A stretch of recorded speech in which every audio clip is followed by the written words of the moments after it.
student. Good morning, Miss. How are you today? I am good. Thank you. And you? Great, I'm good too. Thank you for asking. So, before we start our lesson today, please someone help me lead the prayer. Okay, guys. Before we start our activity, let's pray together. Pray begins. Okay, Amen. So, before we jump into our lesson, I will call your name for the roll call. Please raise your hand if you're present. Siti Faida, Amin. Ulan Safia. Present, Miss. Oh, who's absent today? Oh, you're late. Yes, Miss. Please have a seat and please don't be late again tomorrow. Alright, Miss. So student, any of you guys remember about what have we learned last week? Yes, Miss. Yes, Miss. Oh, what is it, Faida? It's climate change. That's great. So this week we are about to discuss a different material. But I have some questions for you first. So any one of you here live in the mountainous area? Miss. Wulan, where do you live, Wulan? I live in Temanggung. Oh, Temanggung? Yes. What do people there do for a living? Mostly people in there work as farmers. Oh, that's correct. Because Temanggung is a higher area, so they have a great soil to grow plant. Next question is, any of you guys here live in the lower area like coastal line? Miss. Nadia, where do you live? I live in Kendal. Kendal? Yeah. What do people do for a living there? Because Kendal is in coastline, so they are fishermen and tourist destination. Oh, that's great. People tend to do fishing and if they live in the coastal area, right?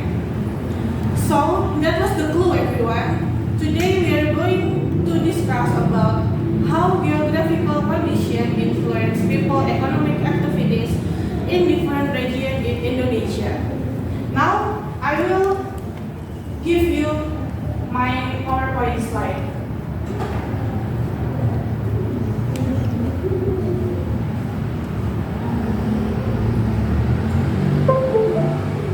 Can you guys see the screen? No, Miss. We can see it. Cannot. Oh, okay. I will zoom in for you.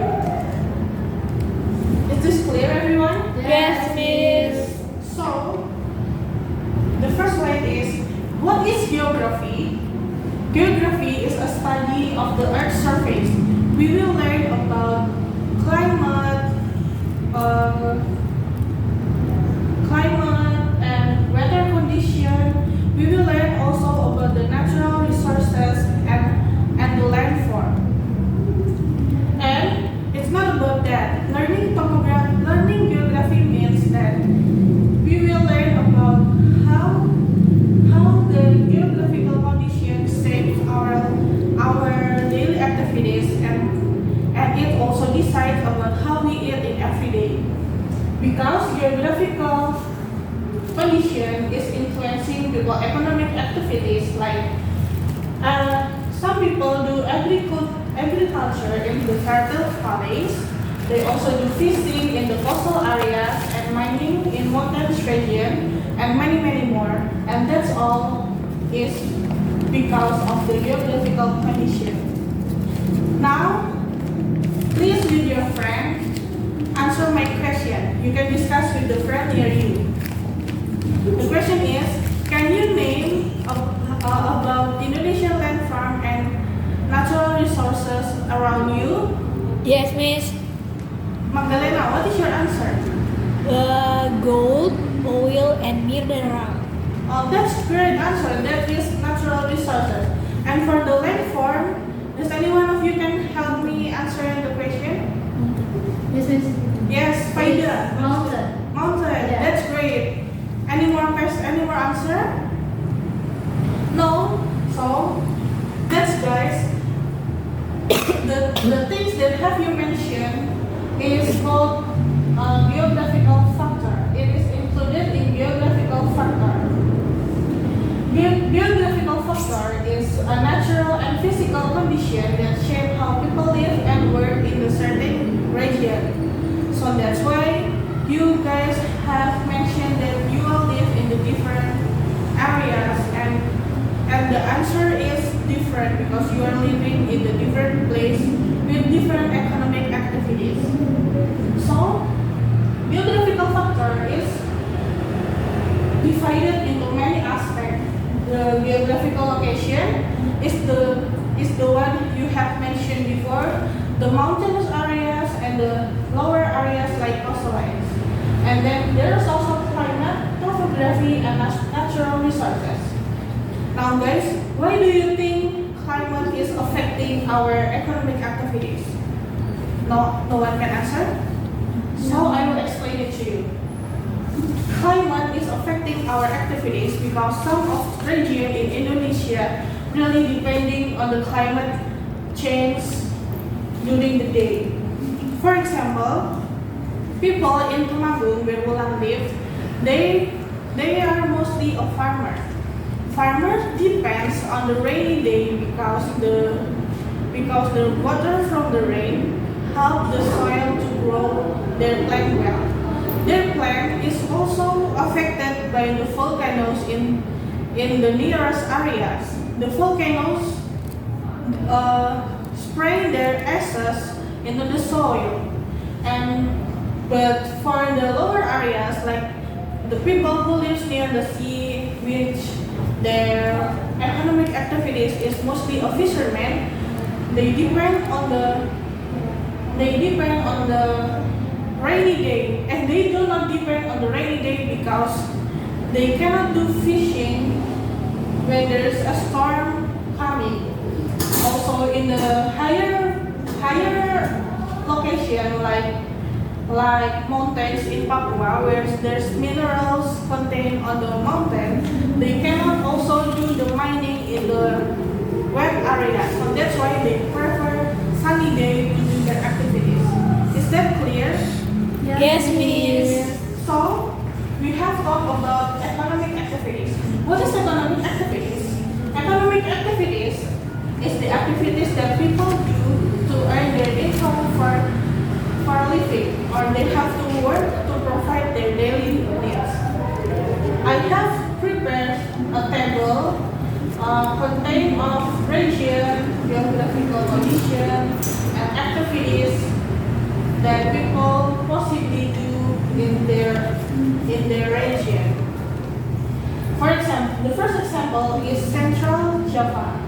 In Central Java, we can find a lot of volcanoes like Merapi and the other volcanoes. The volcanoes, when they explode, they will have a volcanic soils in the mountainous area. So the geographical condition, we have a fertile volcanic island. So that's why the main activities for the people lives near the mountain is agriculture and handicraft. People plant vegetable or flowers to sell. And in Kalimantan is known for their huge forest and coal mountain.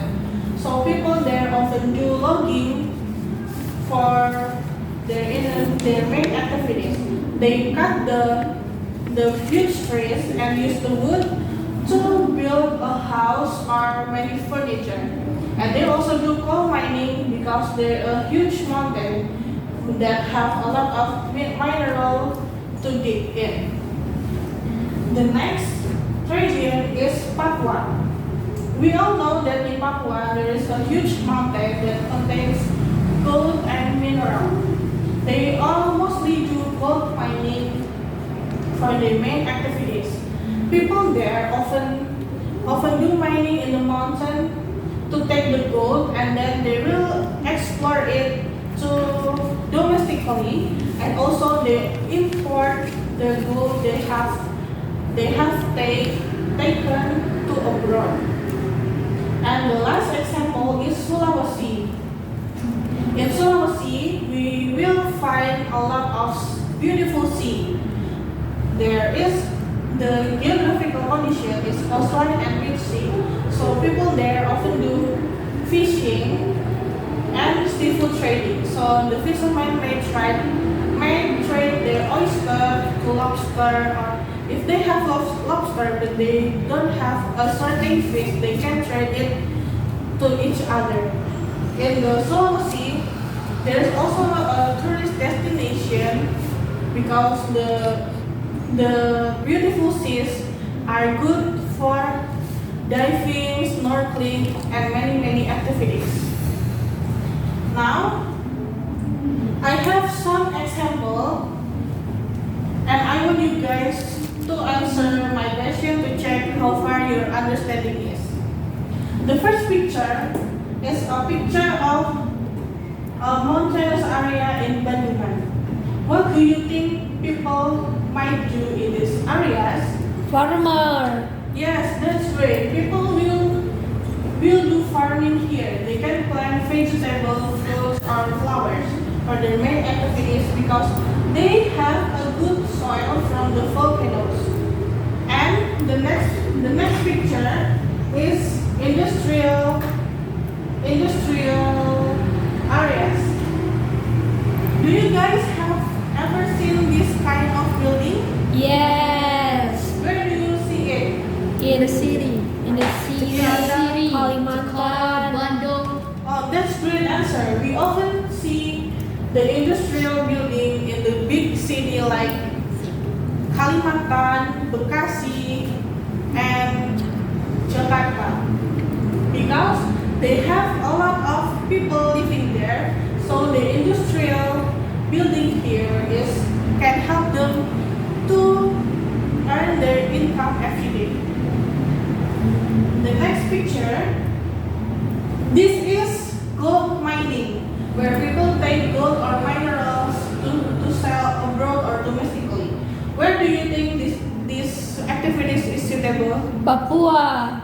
That's great. Kalimantan. Kalimantan is also good for gold mining. How about this? This is a fisherman. Yes. Where do you think people can do fishing for their main activities? In Danau Toba. Cirebon. Oh, that's great. Is Jogja. Cirebon also good for fishing? Yes. Oh, that's good. So I see that your understanding is already good. Now, I want you guys to work in pairs for this real brainstorming. The first question is, what is the main economic activities in your hometown? And here are the example for you before answering the question. The first is farming in Temanggung. You have to mention the activities and the location. And the second question is, what is the supporting factors?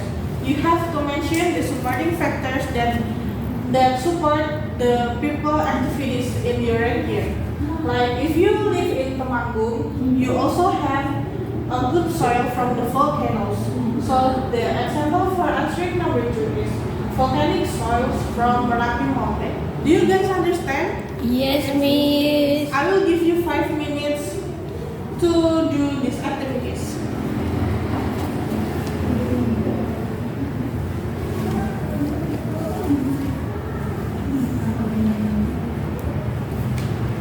Are you guys done? Yes, Miss. Not yet. Oh, 5 minutes more for you.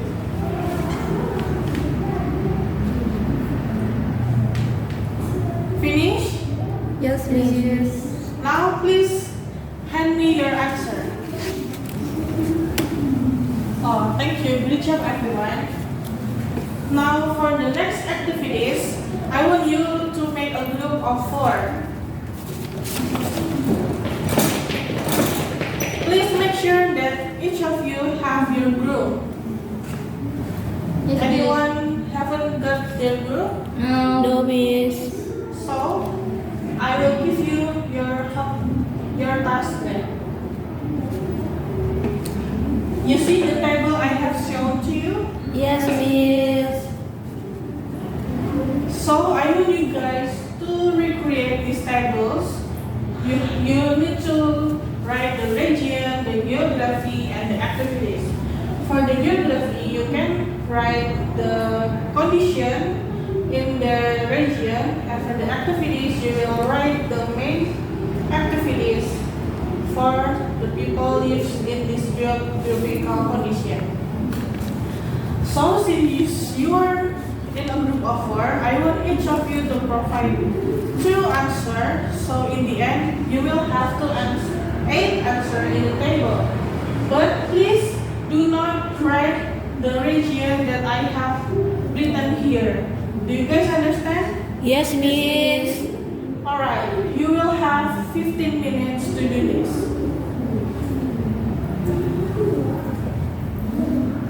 Are you guys done? Yes, Miss. Alright, any of you guys haven't finished this? Me. Okay, I will give you 5 more minutes to finish.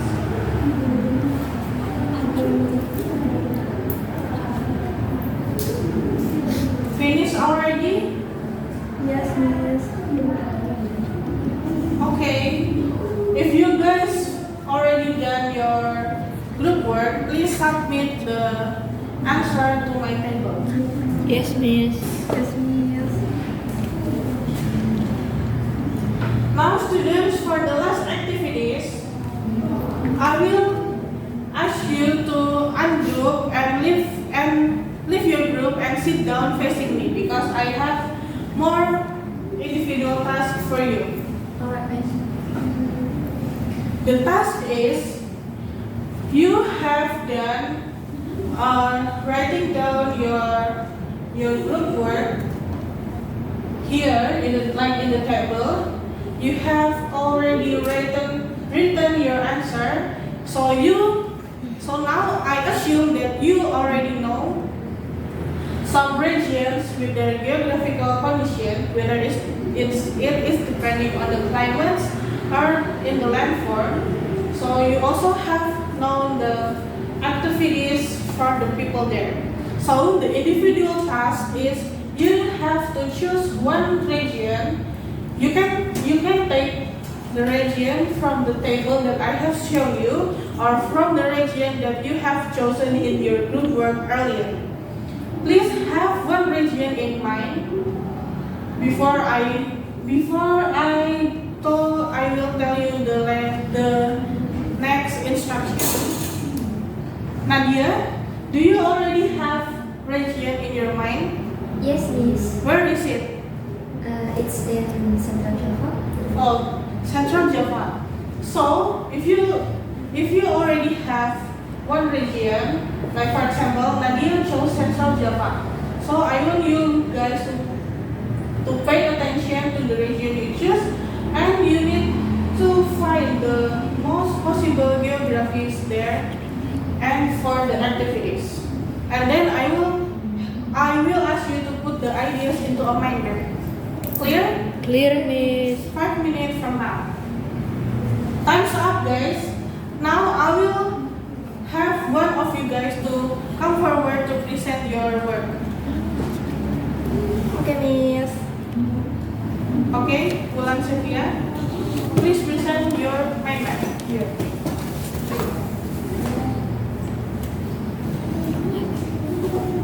Hello, everyone. Hello. So this is my mind map. It's people's economic activities in Danau Toba. So there are agriculture, livestock, forestry, handicraft and trade, geographical condition, and tourism. That's it. That's great, Wulan. Please give applause to your friend. You can have a seat, guys. Thank you. Now, enough for today. So, can any one of you guys recall what have you learned in today's lesson? Yes, Miss Me. Siti Faida, please give me your conclusion. So today we learned about geographical factors such as landforms, climate, natural resources, and locations strongly influence the types of economic activities people do in the different regions of Indonesia, and people adapt their economic activities to suit the natural environment around them. And understanding geography help us use resources wisely and build a sustainable future. That's great. We all here depends our geographical factors to do our living. Now give applause to yourself. Good job everyone. Enough for today's lesson. I will see you guys next week. See